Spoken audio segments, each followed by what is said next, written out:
মুহাম্মদ রাসূলুল্লাহ সাল্লাল্লাহু আলাইহি ওয়াসাল্লাম। কুষ্টিয়াতে একবার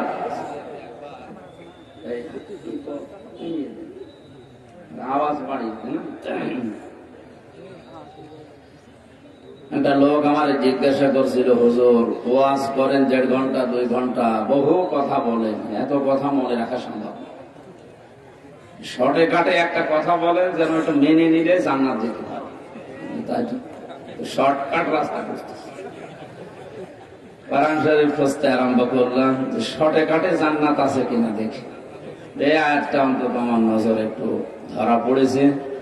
আমি দেখলাম এই আয়াতে আল্লাহ যা দিয়েছে, একটা কাজ যদি দুনিয়ায় কেউ করে সে জান্নাত। আমার আজকের আলোচনার বিষয় একটি কাজে জান্নাতি। আমরা জান্নাত যেতে চাই না? সূরা বাকারার 38 নম্বর আয়াত। আবার একটা কাজও অনেকে করতে চাই না। একটা কাজ আমরা এখন যা সম্ভব করতে রাজি হব তো ইনশাআল্লাহ। কোরআন কি করে মানুষের কাছে উপস্থাপন করা লাগে এটা আল্লাহ আমাদের শিখিয়েছে। আমরা আল্লাহর ওই ধরনটা সামনে নিয়ে আসি, এরপরে তাফসীরে প্রবেশ করব ইনশাআল্লাহ। আল্লাহ রাব্বুল আলামিন বলেন, কিতাবুন উনজিলা ইলাইকা ফালা ইয়াকুম ফি সাদরিকা হারাজাম মিনহু লিতুনযিরা বিহি ওয়া যিকরা লিল মুমিনিন।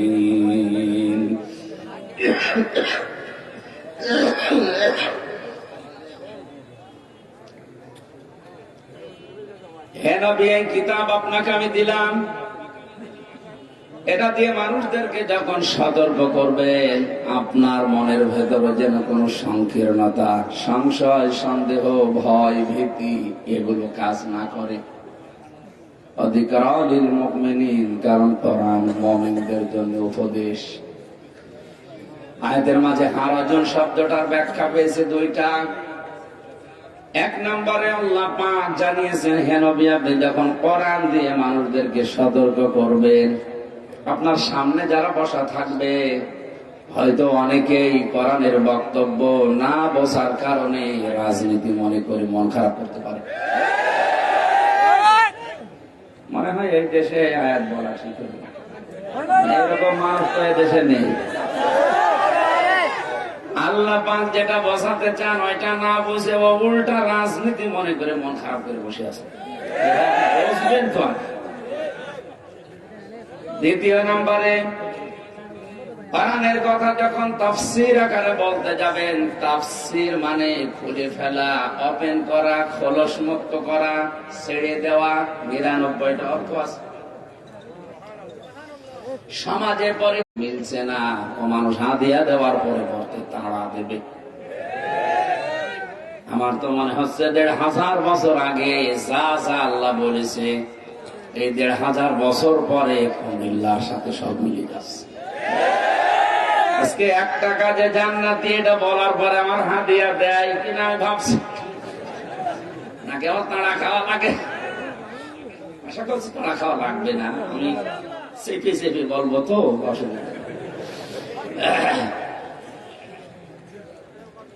কোরআনে কারীম জানিয়েছে, ওয়াইযা ক্বিলা লাহুম তাআলাউ ইলা মা আনজালাল্লাহু ওয়া ইলার রাসূলি ক্বালু হাসবুনা মা ওয়াজাদনা আলাইহি আবাউনা আওয়ালাউ কানা আবাউহুম লা ইয়ালামুনা শাইআন ওয়া লা ইয়াহতাদুন। সূরা মায়েদা ৭ নম্বর পারার ৪ নম্বর পৃষ্ঠার ১ম নম্বর লাইনের ১০৪ নম্বর আয়াতে আছে।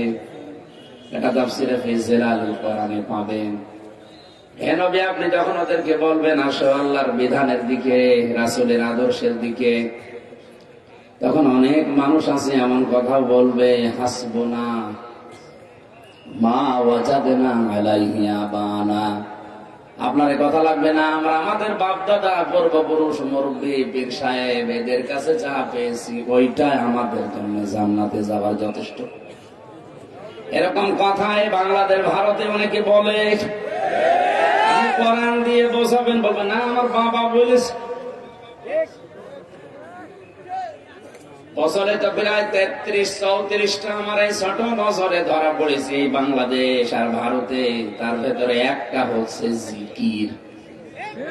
লিল্লাহিল আসমাউল হুসনা ফাদউহু বিহা ওয়া যারুল্লাযীনা ইউলহিদুনা ফি আসমাই। এই খেয়াল করে শুনুন। আর এখানে দাঁড়িয়ে আছেন কি?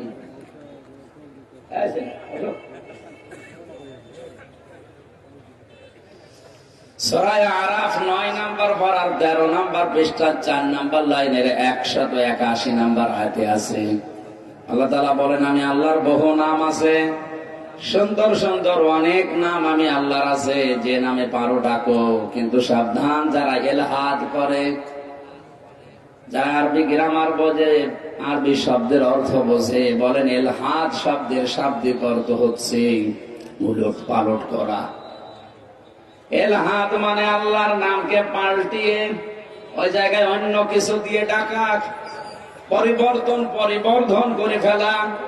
যারা এভাবে ডাকে তাদের সাথে তোমরা আমি আল্লাহকে ডাকবা না, এ নির্দেশ কার? এমনকি কেউ যদি আল্লাহর সাথে, কথা খেয়াল করেছেন, সূরা ফুরকান 19 নম্বর পারার 4 নম্বর পৃষ্ঠার 14 নম্বর লাইনের প্রথম দিকে আছে মাআল্লাহি ইলাহান আখার। এই যে মা, আল্লাহকে ডাকে না তা না, আল্লাহর জিকির করে তার সঙ্গে সঙ্গে অন্য কাউকে জুড়ে দেয়। এরকম নিয়ম নীতি মেনে যদি কেউ জিকির করে তার সাথে তোমরা আল্লাহকে ডাকবে না। এরকম গুনাহ যদি কেউ করে যে আল্লাহ কেউ ডাকে পাশাপাশি অন্য কাউকে জুড়ে দেয়, তাদের শাস্তি হবে ডবল। ওরা কোরআনে 3টা শাস্তির কথা আছে, এক একটা শাস্তি ঠিক কিন্তু শাস্তি ডবল। পাপ কয়টা? আরো জোরে বলুন, শাস্তি কয়টা? তার ভেতরে এটা একটা। আল্লাহকে ডাকে পাশাপাশি অন্য কাউকে জুড়ে দেয় বা আল্লাহর নাম পরিবর্তন করে ফেলে, ওলট পালট করে ফেলে, এদের শাস্তি ডবল। পাপ একটা। জিকির করছে আল্লাহর নামে, ঠিক আছে, কিছুক্ষণ লা ইলাহা ইল্লাল্লাহ, কিছুক্ষণ সুবহানাল্লাহ, আল্লাহ আল্লাহ, পাশাপাশি তারা ইয়ালি বাবা, শালি বাবা। এগুলো বেশি হয় ব্রাহ্মণবাড়িয়া, কুমিল্লায়। আল্লাহর ওলি দেশে মরার জায়গা পায়নি, সব মরেছে 2 জেলায়। তাদের নামে জিকির করা লাগবে? আরে ভাই, রাসূলুল্লাহর নামে জিকির করা জায়েজ নেই। কেউ যদি ইয়া রাসূলুল্লাহ জিকির করে কবিরা গুনাহ। রাসূলুল্লাহর নামে পড়তে হবে দরুদ, আর জিকির করা লাগবে কার নামে? এরপরেও যদি আপনার বিবেক না খোলে, আপনার মগজে ধাক্কা না দেয়, আমার মনে হয় আপনার মগজে কুকুরে পোশাক। আর নিম্ন শব্দ বলতে পারলাম। এত কিছু বোঝেনি, এই সাধারণ জিনিসটা আপনার মাথায় আসে না। ও ধোঁকা দিয়ে বোকা বানাচ্ছে, আল্লাহর সাথে অন্য কাউকে ডেকে ডবল শাস্তির ব্যবস্থা করছে। আমি দলিল দিয়ে বলেছি সূরা ফুরকান 19 নম্বর পারা 4 নম্বর পৃষ্ঠা 13-14 নম্বর লাইনের প্রথম দিকে শব্দটা আছে মাআল্লাহি ইলাহান আখারা। আল্লাহকে ডাকে না তা না, মাঝামাঝি সাথে সাথে অন্য কাউকে জুড়ে দেয়। সুতরাং আল্লাহ আল্লাহ জিকির করার পাশাপাশি যারা ইয়ালি বাবা, শাহালি বাবা ডাকছে, ওদের শাস্তি তো ডবল হবে। যাদের ডাকায় তাদেরও শাস্তি ডবল। তাফসীর করলে এই নিয়মটা যেহেতু এলাকায় চলে, এটা মিলবে না। যারা ওই কাজ করে তারা আমারে মাথায় তুলে রাখবে, বলেন। এই জন্য হারাজনের ব্যাখ্যা করতে গিয়ে আমি পেয়েছি, হে নবী, ওই মানুষগুলো হয়তো এতদিন ইবাদত মনে করে এরকম নিয়ম নীতি চালিয়ে আসছে, আপনি কথা বলতে গেলে ওইগুলো তো টিকবে না, কোরআনের সামনে সব ভুয়া মনে হবে। ওই মানুষ তখন আপনার উপর রাগ করবে, যে যা মনে করে, মন খারাপ করে করুক। আপনি আমি আল্লাহর দিকে তাকিয়ে আমার এই জিকির, এই কোরআনের কথাগুলো ওপেন বলবেন।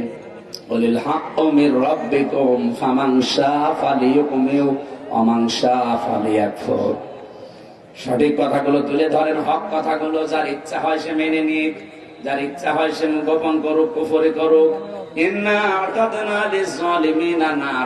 জালেমদের জন্য আমি আল্লাহ আগুন তৈরি করে রেখেছি। জোরে বলেন নাউজুবিল্লাহ।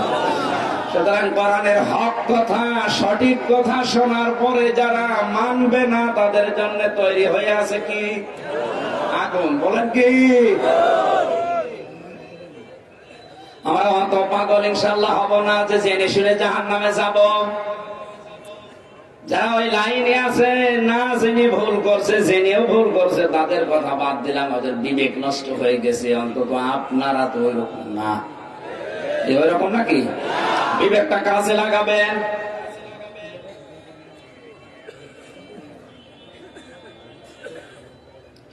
আমি একটা হাদিস বলছি, কয়েক মিনিটের ভেতরে খুব ভালো করে ওয়াজের ভেতরে শেষ হয়ে যাবে ইনশাআল্লাহ। মানিত্তাবাআল হুদা বিগাইরিল কোরআন আদাল্লাহুল্লাহ। নবীজি বলেন, কোরআন বাদ দিয়ে পৃথিবীর কোন নিয়ম নীতি যেখানে চলে, কোন মানুষ যদি হেদায়েত পাওয়ার জন্য, ভালো হওয়ার জন্য ওখানে যায়, ওর মন যদিও ভালো ছিল কিন্তু কোরআন সেখানে ছিল না। আদাল্লা ইয়াউদিল্লু বাবে ইফআল থেকে এসেছে, বাংলা অর্থ দাঁড়াবে আপনি হয়তো ভালো হওয়ার নিয়তে গিয়েছিলেন কিন্তু কোরআনে কারীম সেখানে ছিল না, এজন্য আল্লাহ নিজে দায়িত্ব নিয়ে আপনাকে গোমরা বানিয়ে দেবে। কুমিল্লাবাসী, এ কথার ওজন কত আপনি টের পাচ্ছেন? এ কথার লোড কত? দল্লা ইয়াদিল্লু দিলেও তো অর্থ হয়ে যেত, কিন্তু বাংলা অর্থ হয়তো আপনি নিজেই নিজেকে গোমরা করে ফেলেছেন। আদাল্লা শব্দ দেওয়ার কারণে বাংলা অর্থ দাঁড়িয়েছে আপনার হয়তো মন ভালো ছিল, আপনি ভালো হওয়ার নিয়তে গিয়েছিলেন, কিন্তু কোরআনে কারীম সেখানে ছিল না, এই জন্য আল্লাহ নিজে দায়িত্ব নিয়ে আপনাকে খারাপ বানিয়ে দেবে। সুতরাং আজকের এই ময়দান থেকে সিদ্ধান্ত নিয়ে বাড়ি যাওয়া লাগবে যে এই দরবারে কোরআন নেই, কোরআনের কর্মসূচি নেই। সুতরাং যেখানে আল্লাহর পাশাপাশি ইয়ালি বাবা, শাহ আলী বাবা ডাক দেওয়া হয়, এটা কোরআনের বাইরে। আর জোরে বলেন। এরকম শিরক, বেদাত, কুফরি যেখানে তৈরি হচ্ছে, ওখানে যদি কেউ ভালো হওয়ার নিয়তেও যায়, ওকে গোমরা বানাবে কে? যাবেন আপনি? হ্যাঁ যাবেন। আমার মনে হয় এটা কালকে ভিডিও যদি ওদের কাছে পৌঁছায়, ওরাও নতুন আর একটা ভিডিও বানাবে যে আমির হামজা গোমরা হয়ে গেছে। আমি তো হাদিসের বাংলা ব্যাখ্যা করলাম, যারা আছে আলেম এখানে বসে জিজ্ঞাসা করেন তো বাবে ইফআল থেকে আসলে অর্থ কি দাঁড়ায়। যারা ভুল ধরবে, ওই যে নূরে বাংলা, ইংরেজি বাংলা, ও বাবে ইফআল কি ও কাউ জানে না। আমি চট্টগ্রামে এক জায়গায় মুফতি হারুন ইসহার এবং মুফতি ইজহারুল ইসলাম চৌধুরী ওনারা বসা ছিল, আমি ব্যাখ্যায় বলেছিলাম একটা হাদিস, ওরা উল্টিয়ে আগে পরে কেটে আমার বিয়াদব মানুষ। এর ভেতরে রসুলের মহব্বত নেই। রসুলের মহব্বত তোমার ভেতরে এত বেশি, আমি যে 3 বছর জেল খেটে আসলাম, আমার প্রেমিকার মহব্বত সেটারই করার জায়গা পাবো না। এদের মানুষ সব জানে।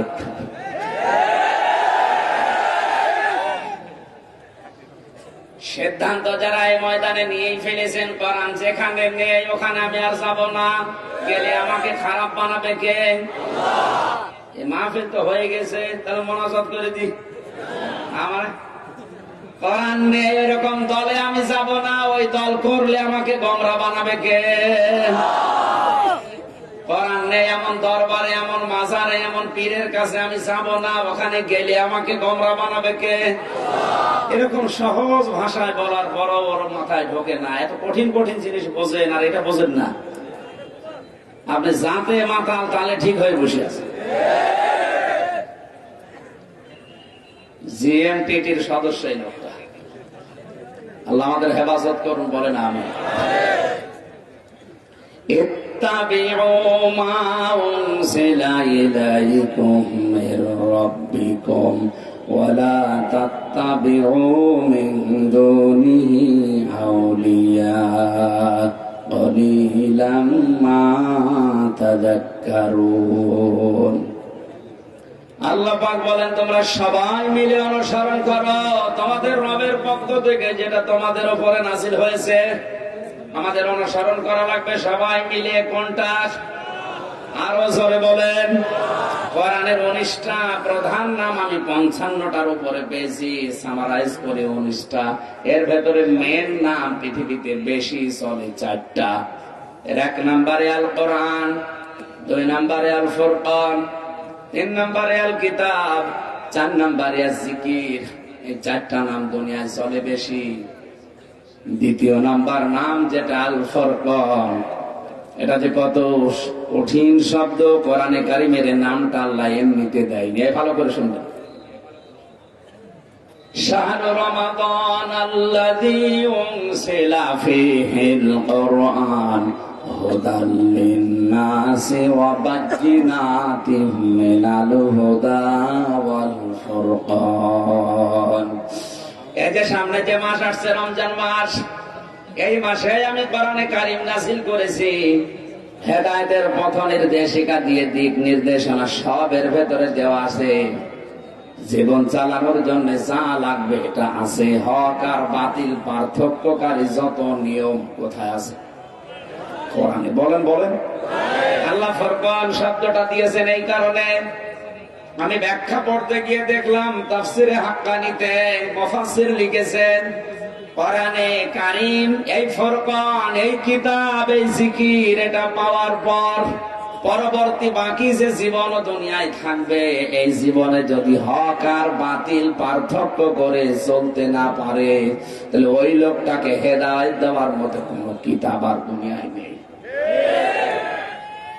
স্পষ্ট কিতাব আমাদের কাছে থাকার পরও হক বাতিল আমরা চিনি, পার্থক্য করার ক্ষমতা আছে, কিন্তু করি না।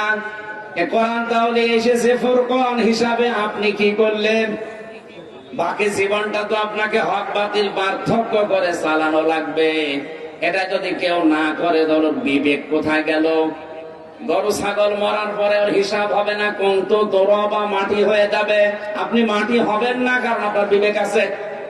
আর এই বিবেকও যদি কারো কাজে না লাগে, তাদেরকে আল্লাহ জাহান্নামে দেবে। 3 বার আল্লাহ এই কথা গুরুত্ব দিয়ে জানিয়েছেন।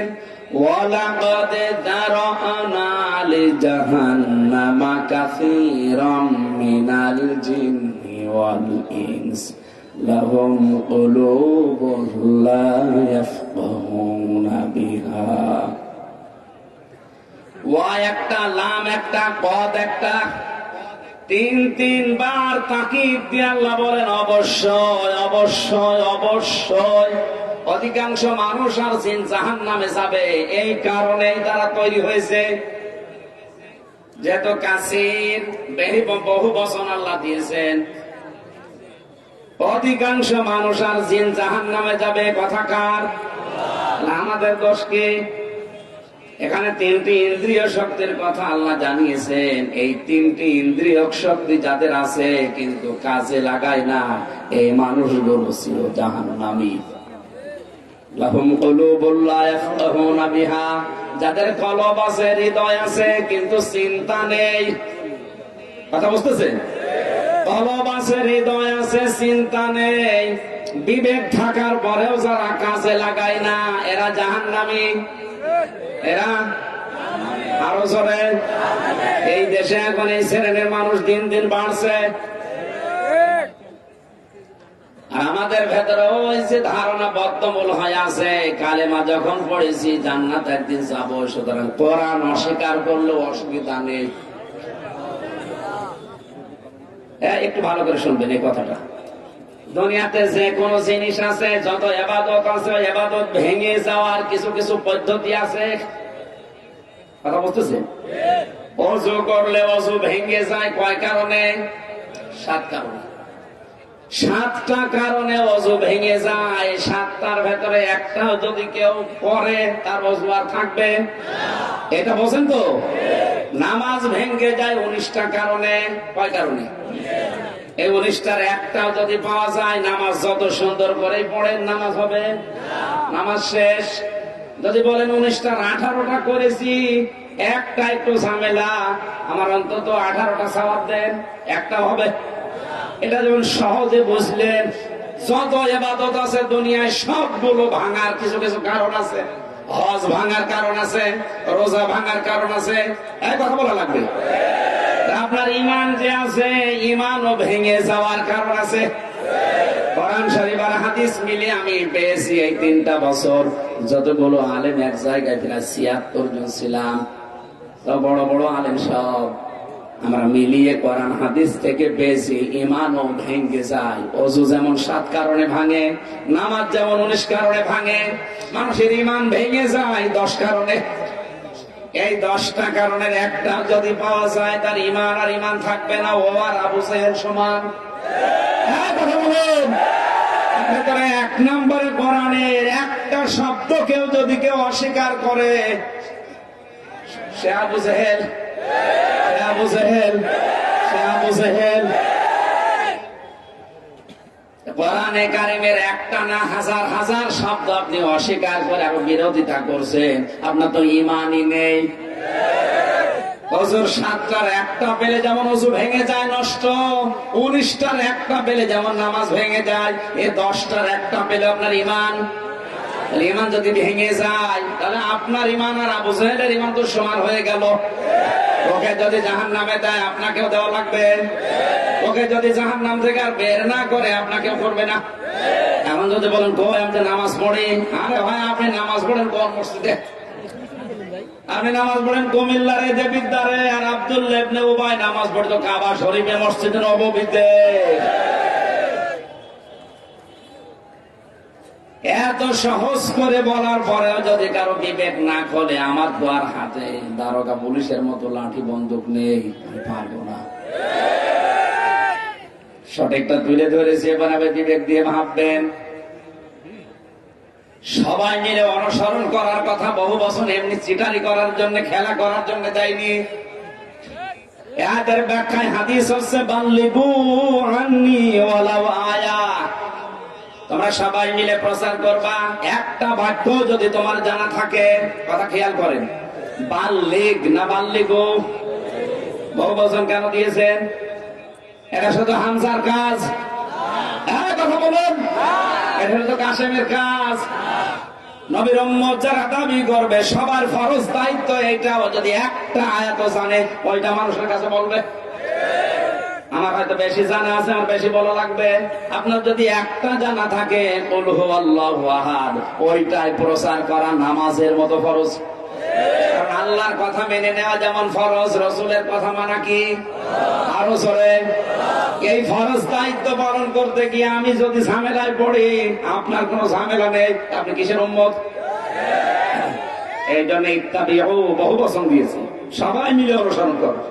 সবাই মিলে যখন অনুসরণ করতে যাবা, অন্তত বাংলাদেশে 96% মুসলমান, 4% আছে অন্যান্য জাতি, ওরা তখন আর মাথা তুলে কথা বলা সাহস পাবে না। 96 ভেতরে 6% মানুষ বলে আর 90% সব তাল দেয়, তখন এরা কি করবে? ওই 4% আর এই 90-94% হয়ে যায়, মাঝখান থেকে আমরা হইতে চাই, তখন পুরে রাখে ছেলে ভেতরে। আচ্ছা, এ দায়িত্ব শুধু আমার একা, কাসেমের একা? সবাই মিলে যদি এই ফরজ দায়িত্বটা পালন করতাম, এই দেশে কোনো আলেমের জেলখানায় থাকা লাগতো।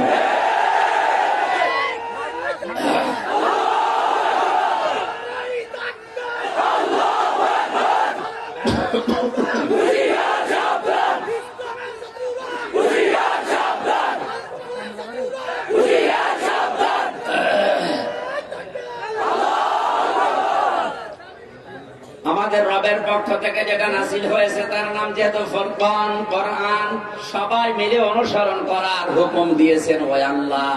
ওয়ালা তাত্তাবিউ, সাবধান, অনুসরণ করবা না, দেখে চলবা না, মিন দুনিহি আউলিয়া, দুনিয়ায় কোন অলির বহু বছর আউলিয়া, কোন অলির অনুসরণ দরকার নেই। এ কথা আল্লাহ না আমি বানালাম? শাব্দিক অর্থ শুনে মনে হচ্ছে আল্লাহ মনে হয় অলিদের বিরুদ্ধে। সূরা ইউনূসের 62 নম্বর আয়াতটা মনে হয় যে এই আয়াতের পুরা উল্টা। আলা ইন্না আউলিয়া আল্লাহি লা খাউফুন আলাইহিম ওয়া লা হুম ইয়াহজানুন। আল্লাহ পাক বলেন, সাবধান, জেনে রাখো আমি আল্লাহর ওলি যারা তাদের কোনো ভয় নেই, চিন্তা নেই, অথচ এখানে বলছে কোন ওলির অনুসরণের দরকার নেই। আল্লাহর মুখে দুই রকম কথা হয়ে গেল না? ব্যাখ্যা করতে গিয়ে বাস্তবে দেখেছে আল্লাহ ওলিদের বিরুদ্ধে বললেন এই কারণে আল্লাহ ভালো করে জানেন ১,৫০০ বছর পরে বাংলাদেশ নামে একটা দেশে কুমিল্লা জেলা, ব্রাহ্মণবাড়িয়া জেলায় এমন এমন ভক্ত, এমন এমন উম্মত তৈরি হবে, ওই মানুষগুলোর কাছে আমি আল্লাহর চাইতে আব্বাই বড় মনে হবে। এখন চলছে না? আরে ভাই, এরপরও যদি আপনি না বোঝেন, আমি নাম ধরলে তো আর সমস্যা। না বোঝার ভান করে আছেন কারা, দেখি হাত তোলেন তো। ওয়াজ কাজে লাগছে, মাহফিল সাকসেস হয়ে গেছে। তাহলে আল্লাহ ওলিদের বিরুদ্ধে না, কিন্তু আল্লাহ জানে যে এমন সময় আসবে ওরা আমি আল্লাহর উপরে আব্বাকে তুলে ফেলবে। আল্লাহর আলোচনা এত বেশি করে না, আব্বার আলোচনা যত বেশি করে। অলিলাম্মা তাদাক্কারুন, আফসোস কিছু মানুষ আমার এটা মানবে আর অধিকাংশ মানুষ মুখ ফিরিয়ে যাবে। আমরা কি ওই মুখ ফেরানোর দলে আছি? আমরা মেনে নেব একটা কাজে জান্নাতি। কয়টা? জবান খুলে কোরআনের সোনালী আয়াত পড়েন আর মনে মনে দোয়া করেন আল্লাহ যেন আমার কণ্ঠটা ছেড়ে দেন।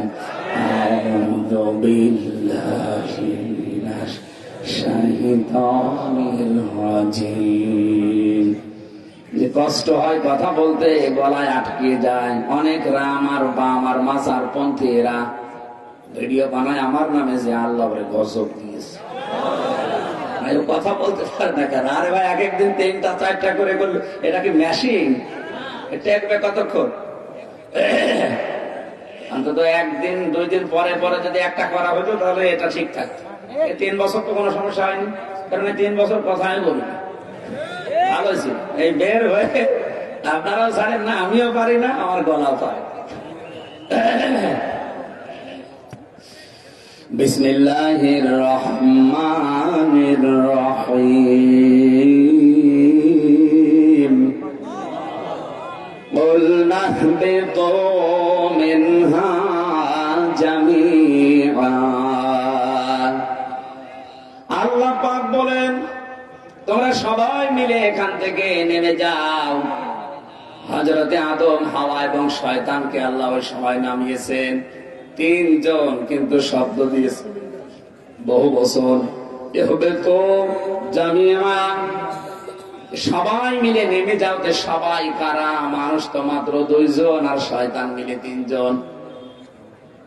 তাফসিরে মারিফুল কোরআনে আল্লামা আশরাফি রহমাতুল্লাহ আলাইহি লিখেছেন, এই হবে তো বহু বচন, জামিয়া ও বহু বচন এই কারণে যে সময় হযরতে হাওয়া এবং আদমকে আল্লাহ নামিয়ে দেন, তাদের পৃষ্ঠদেশে তাদের লক্ষ লক্ষ সন্তানকে আল্লাহ নামিয়েছেন। তার ভেতরে আমরাও আছি।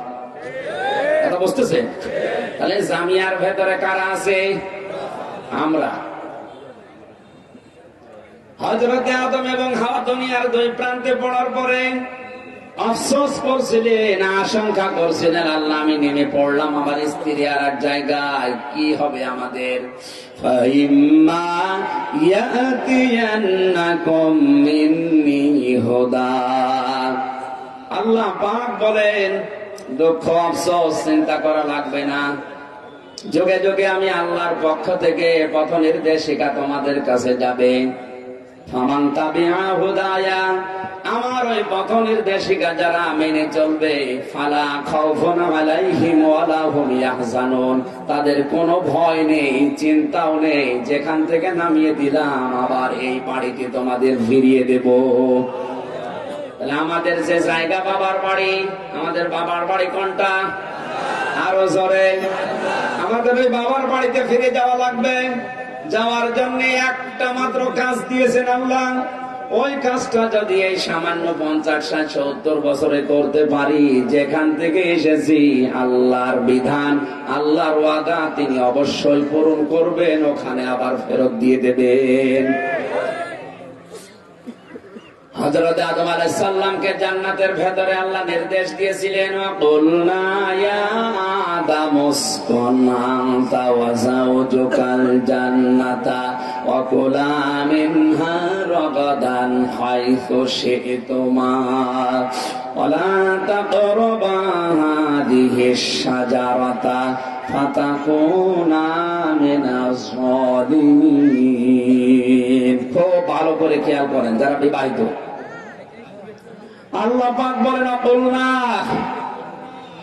এবং আমরা বললাম ইয়া আদম, হে আদম, উসকুন বসবাস করো, আনতা তুমি নিজে, ওয়া যাওজুকাল জান্নাতা এবং তোমার স্ত্রী এই জান্নাতে। হযরত আদম এবং হাওয়াকে আমার আল্লাহ বিবাহ দিয়েছিলেন, বিবাহের পরে যেখানে থাকতে দিয়েছিলেন ওই জায়গাটার নাম জান্নাত। জায়গার নাম কি? এ তাফসীরে পেয়েছি আমি হযরত আদম আলাইহিস সালাম সব কিছু জান্নাতে ছিল, শুধু স্ত্রী ছিল না, এই জন্য তার মনের ভেতরে আনন্দ ছিল না, মন খারাপ মাঝে মাঝে। আল্লাহ পাক মনের অবস্থা বোঝার কারণে বাম পাজরের হাড় বের করে একটা মানুষ বানিয়ে তার সামনে রেখেছিলেন, হাওয়া। দুনিয়ায় 4 জন মহিলাকে আল্লাহ সব চাইতে সুন্দরী করে বানিয়েছেন, তার ভেতরে হাওয়া 1 নাম্বার। 2 নম্বরে হযরত ইব্রাহিম নবীর প্রথম স্ত্রী বিবি সারা, 3 নম্বরে বিলকিস, 4 নম্বরে হযরত ইউসুফ আলাইহিস সালামের স্ত্রী সুলাইখা। এত সুন্দর করে তাদেরকে বানিয়েছেন, কিয়ামতের আগে এত সুন্দরী মানুষকে আল্লাহ বানাবেন না। মহিলাদের ভেতরে, পুরুষদের ভেতরে 2 জনের নাম পেয়েছি। 1 নম্বরে আমাদের নবী মুহাম্মদ রাসূলুল্লাহ, 2 নম্বরে হযরত ইউসুফ আলাইহিস সালাম। এত সুন্দর চেহারা তাদেরকে আল্লাহ দিয়েছিলেন, তাদের চেহারা দেখে মানুষ ফল কাটতে যে আঙ্গুল কেটে ফেলত।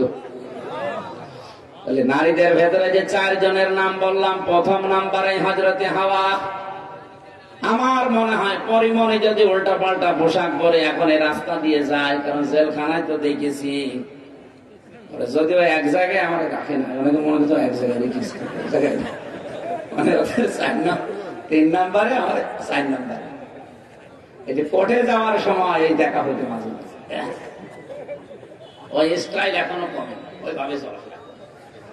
তো যদি পোশাক আশাক উলট পালট পরে আমার মনে হয় এই মাহফিলের সামনে দিয়ে এখন যাই, আর আমি যদি পর্দার ওয়াজ করি, অনেকে বলবো হুজুর পরে তওবা করে নেবো, আগে কাজ করি। এ আর কি, এর চাইতে কোটি গুণে সুন্দর ছিল হযরতে হাওয়া। আদম আলাইহিস সালাম দেখার পরে তিনি ধরতে গিয়েছেন, আল্লাহ পাক বলেন ধরাও যাবে না, তাকানো যাবে না। হযরতে আদম ওই সময় জিজ্ঞাসা করেছেন, আল্লাহ ধরা যাবে, তাকানো যাবে, কি করলে আপনি সেই বুদ্ধি দেন? ঠিক আছে, বুদ্ধি একটা আছে, বিয়ে করা লাগবে, রাজি। রাজি হলে হবে না, বিয়ে করতে হলে মোহর দেওয়া লাগে। কোথায় পাবো? আমার আখেরি নবী মুহাম্মদ রাসূলুল্লাহর নামে 10 বার দরুদ শরীফ পড়ো, এইটাই দেন মোহর হিসাবে আমি ধরে দিলাম। তারপরও দেন মোহর দেওয়া লেগেছে। আর এখন অনেকে মাফ চেয়ে নেয়। এখানে অনেক আল্লাহর ওলি বসে আছে, আজ পর্যন্ত দেন মোহর দেয়নি, এমনকি বাসর রাতে বলছেন মাফ করে দাও। না, মাফ চাইলেও হবে না, আপনাকে দেওয়া লাগবে। হযরত আদম আলাইহিস সালাম বিবাহের পরে আল্লাহ নির্দেশ দিলেন, যাও স্ত্রীকে নিয়ে বা চলে যাও, তুমি নিজে যাও, তোমার বউকে নিয়ে জান্নাতে যাও। জান্নাত আমাদের বাবার বাড়ি। কার বাড়ি? এখান থেকে মাসলা বের হয়, বিয়ে করার পরে বউ নিয়ে যাওয়া লাগবে নিজের বাবার বাড়ি। অনেকে বউ নিয়ে ঘর জমায়, ঠিক আছে? এখানে ঘর জমায় আছে? হাত তোলে তো দেখি ঘর জমায় আছে কিনা। আপনার বিয়ে করাচ্ছে একজন, এবারে ঘর জমা রাখেন কোন কারণ? আপনি বিয়ে করে বউ বাড়ি নিয়ে যাওয়া লাগবে, আল্লাহর নির্দেশ। আপনি দেখেন তো মুফাসসির যারা আছে, দেখেন আনতা ওয়া যাওজুকাল জান্নাতা, তুমি যাও বউকে নিয়ে, তোমার বউকে নিয়ে জান্নাত, তোমার বাড়ি যেটা ওখানে যাও। বউ নিয়ে বাপের বাড়ি যাওয়া লাগবে, আর ও নিজে সহ থেকে যাচ্ছে। এখানে যে শব্দটা ব্যাখ্যা করার জন্য আয়াতটা পড়লাম, তাকান, দ্বিতীয় শব্দ হচ্ছে ওয়াকুলা, জান্নাতে যাবার পরে, বাবার বাড়িতে যাবার পরে কি করবা? ওয়াকুলা মিনহা, সেখান থেকে তোমরা দুইজনেই খাবে। এই যে নারী অধিকারের নাম নিয়ে আজ 13টা সংগঠন বাংলাদেশে কাজ করছে। নারী স্বাধীনতা আন্দোলন, নারী পরিষদ, বিপ্লব পরিষদ, নারী মুক্তি পরিষদ, কত নাম দিয়ে ওরা নারীর অধিকার চায়। 1500 বছর আগে কোরআনে কারিমে আল্লাহ নারীদের অধিকার সমান সমান করে দিয়েছেন। হ্যাঁ, এখানে আলেম নেই? ওই আলেম কোনটা? ভালো করে দেখেন তো। ওয়াকুলা দিয়ে বচন দিয়েছে, তবে একবারে দিলেন ওয়াকুলা, তুমি নিজে যা খাবে এরপরে স্ত্রীকে খাওয়াবে তা না। তুমি যেই পরিমাণে, যেই মানের যখন খাবে, স্ত্রীকে ওই মানের ওই পরিমাণে খাবার খাওয়াবে। আল্লাহ আগে পরে তৈরি করে দেননি, একবারে অকুলা দিয়েছেন। আনটা অকুলা দিতে পারতেন, তুমি মন মতো খাও, এরপরে যতটুকু আছে বউকে খাওয়া না, একবারে দিয়েছেন। নারীরা যদি তাদের অধিকারের কথা কোরআন থেকে ভাবে বুঝতো, আমার মনে হয় ওদের অধিকার পাওয়ার জন্য ওরা নিজেরাই আন্দোলন করত। ওদেরকে উল্টা পাল্টা বুঝিয়ে নবীর বিরুদ্ধে, ইসলামের বিরুদ্ধে রাম আর বামরা ফুলিয়ে ফাঁপিয়ে তুলে বেপরদা করে রাস্তায় ফেলে দিয়ে নিজেরাই এখন ভোগ করছে। যশোরে এক মাহফিলে, ওই যে পালবাড়ি মোড়ে, তখন 13 সাল 14 সালের দিকে বিশ্ববিদ্যালয়ে তখন 3rd ইয়ারে পড়ি, মাহফিল করার জন্য তখন বেশিরভাগ বাসে যেতাম, মোটর সাইকেলে। বাসে যে নামলাম, দেখে একটা মিছিল আসতেছে ইফটিজিং এর বিরুদ্ধে, ডাইরেক্ট অ্যাকশন। চিন্তা করলাম পুলিশ তো অবশ্যই আছে আশপাশে, মিছিল থেকে যদি আলকাপড়টা ধরে, আমার যে পোশাক আবার না জানি কোন সালের অপরাধী করে চালিয়ে যায়। পাশে ঢুকলাম এক চার দোকানে, দেখি 2জন পুলিশ চা খাচ্ছে। আরে ভাই, আপনার ভয় আসলাম আর আপনি আমার সামনে। হুজুর, আপনার একটা কথা বলি। বলেন। এই যে মিছিল আসছে যশোর MM কলেজের মেয়েরা অনার্স মাস্টার্সে পড়ে, সামনের ব্যানার ধরে আছে যে কয়েকজন মেয়ে, অধিকাংশ গুলো 22 বছর 23 বছর বয়স, বুকে কোনো ওড়না নেই, স্কিন টাইট প্যান্ট পরা, গেঞ্জি পরা, এক হাত দিয়ে ব্যানার ধরেছে আর এক হাত দিয়ে বলছে ইফটিজিং এর বিরুদ্ধে ডাইরেক্ট অ্যাকশন। বলেন 22-25 বছরের যুবতী মেয়ে শুধু গেঞ্জি যদি গায়ে দিয়ে ইফটিজিং এর বিরুদ্ধে ডাইরেক্ট অ্যাকশন বলে, অবশ্যই পুলিশের নজর ওদিকে যাবে না। পুলিশ তো এই দৃশ্য দেখে আমারে বলছে, হুজুর আমারে পাহারা দেওয়ার জন্য সরকার দায়িত্ব দিয়েছে, এখানে কোনো ঝামেলা না হয়। অথচ যে জিনিস আমি দেখছি, মনে হচ্ছে ইফটিজিং আমি আগে করি।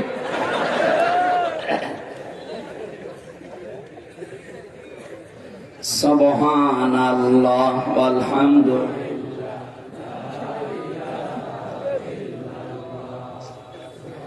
এই আয়াত তো শেষ করতে এখন সময় লাগবে।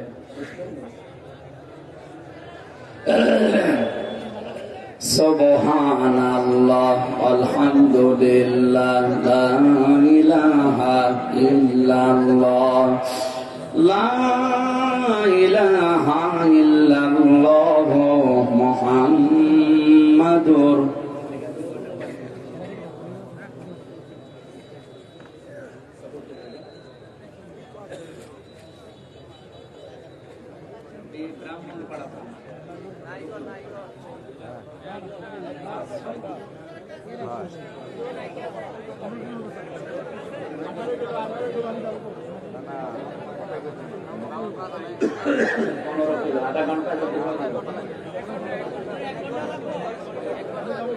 এখন ওইটা 9টায় উঠে লাগবে তো, 8:30 বাজতেছে। আমার মনে হয় আয়াত এখন অনেক হাজার হাজার কথা আছে, শেষ করা সম্ভব না।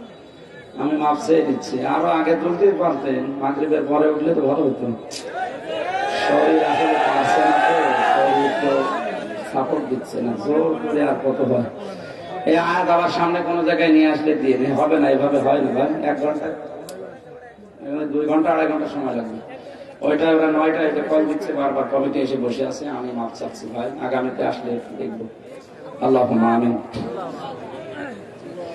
ربنا آتنا في الدنيا حسنة وفي الآخرة حسنة وقنا عذاب النار